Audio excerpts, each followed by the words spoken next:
Thanks, Felix, for sharing so frankly and so wonderful in so many different experiences and facets of your poetic journey.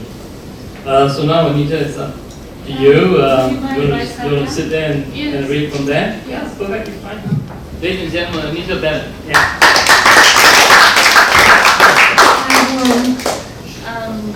I'm of course Anita Bennett, and my journey with poetry began a very long time ago when I was in primary school.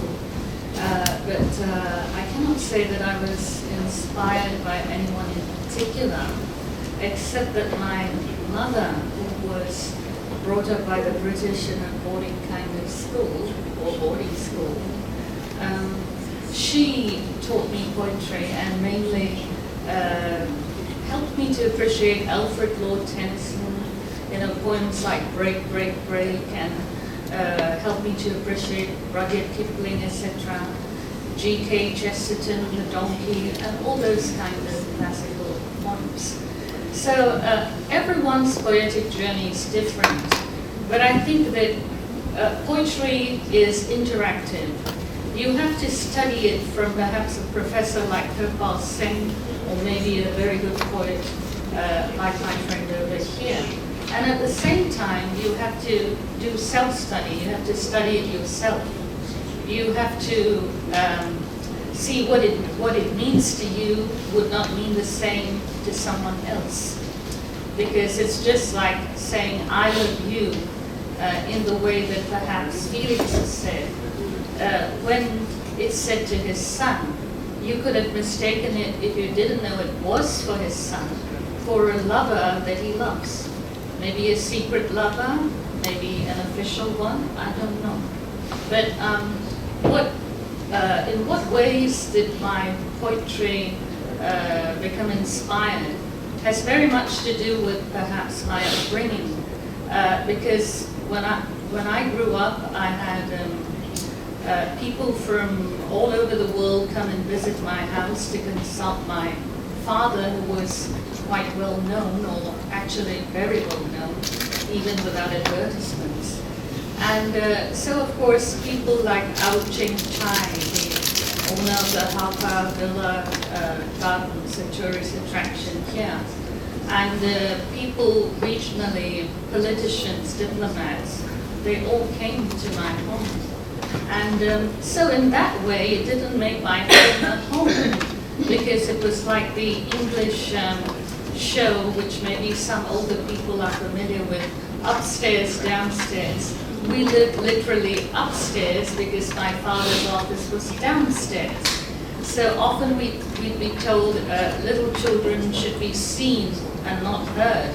And then we have to obey that because of all these well-known people coming. But what made me write Mantra to Mahatma sounds a very Indian title, and of course a mantra is a prayer that people who know yoga well, that you say over and over again. And it's often an urgent prayer. It's often a prayer where you need something and you want to remember something. You want to achieve a kind of peace, so you recite it over and over again.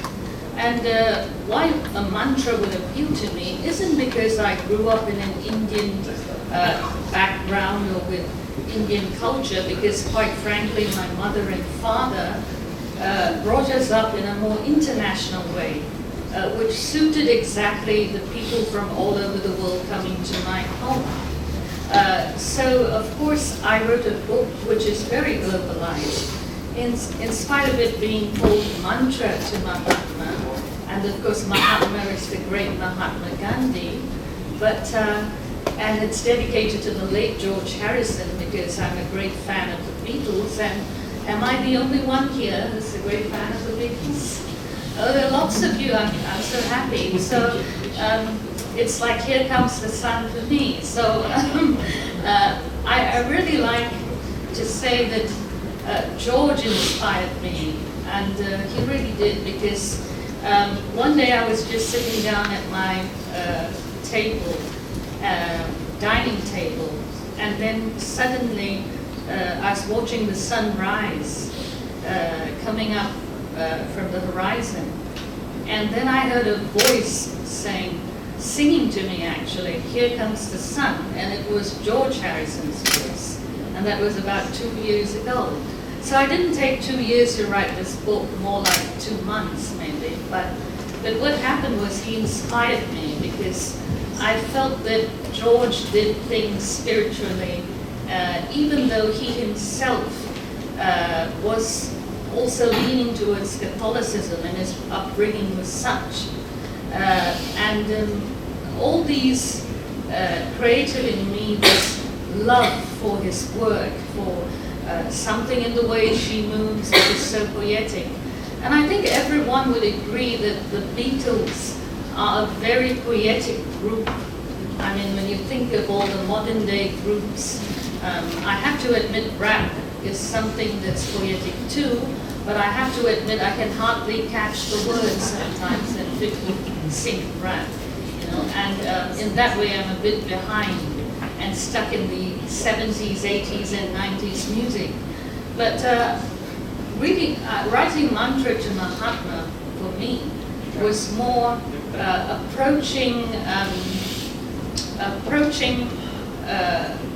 the whole world in a way of peace.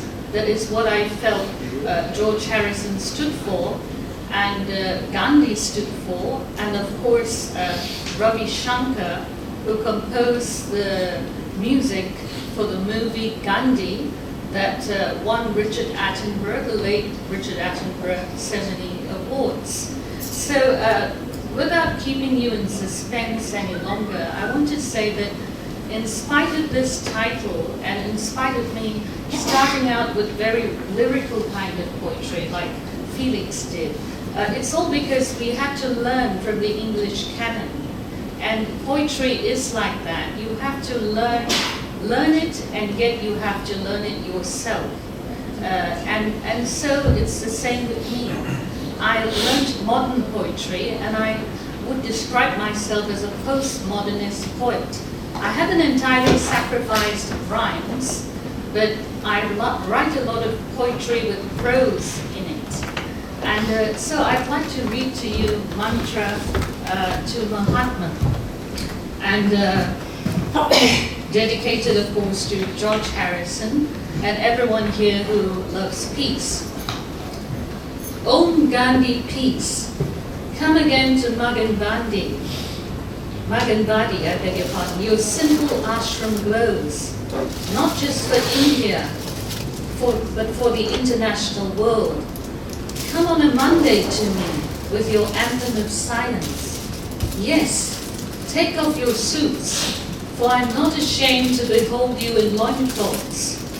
Om Gandhi, peace. Bring Miraben with you. I want her to spin my wheel and clean the latrines of my soul. Come, Mahatma, only 100 pounds in weight. I'll carry you through the orchards. Beautify me with flowers, a bow to Henry David Thoreau and Walden Pond. Om Gandhi, peace. Sit down, Mahatma. Let's eat these boiled vegetables on brass plates. I know you love Tulsidas, the Ramayana. Read to your favorite Gita. Mahatma, let not the Hindus and Muslims clash again. We want unity, not divided countries. Come again in honor of Einstein. Om Gandhi, peace. For all the flesh and blood of our world. Time's man of the century knew your sanctity. He's not in Hiroshima or Nagasaki, nor among the cherry blossoms. Mahatma, come again with him. Clasp your hands in prayer as civilians and soldiers die for forgiveness and peace. Om Gandhi, peace.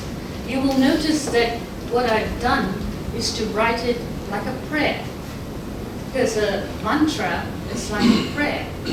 But I have to say that unlike Felix, even having grown up as a Catholic, I'm an non-practicing Catholic for almost 10 years. I've heard him speak about the devil in his poetry.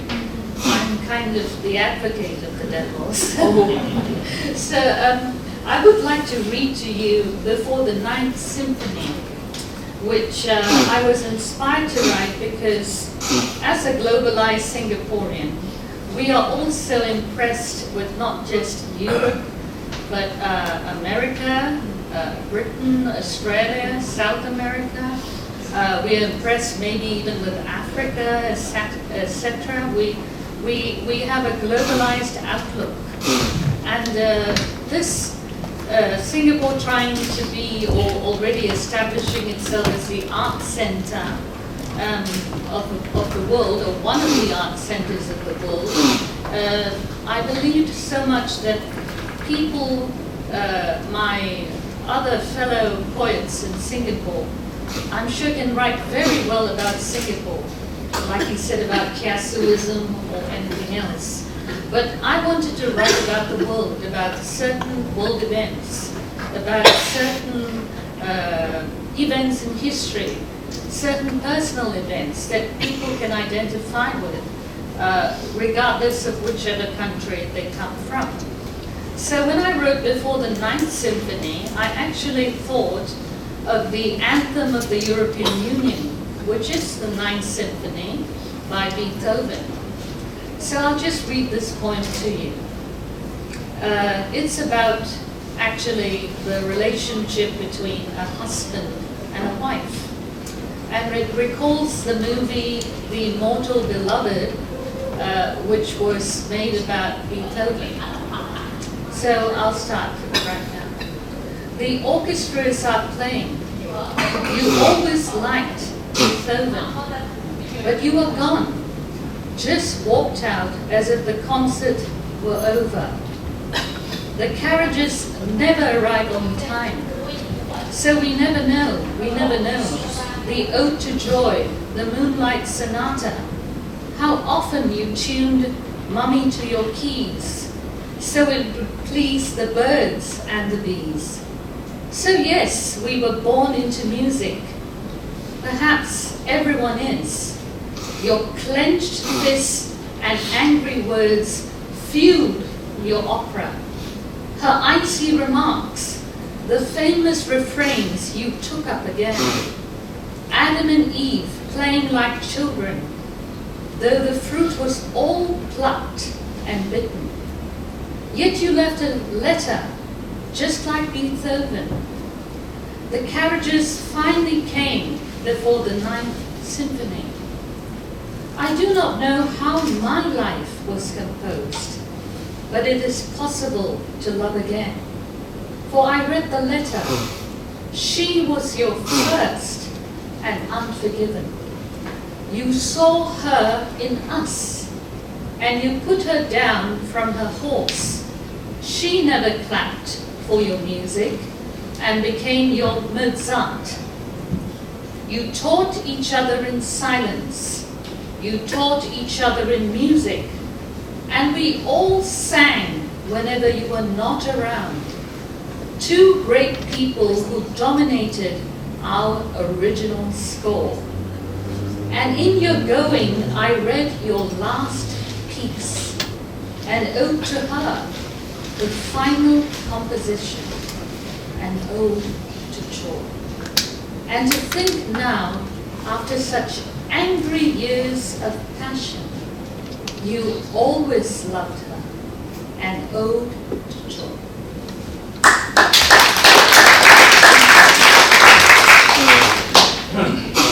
I'd like to read a few more poems if I can. We have about 3 more minutes.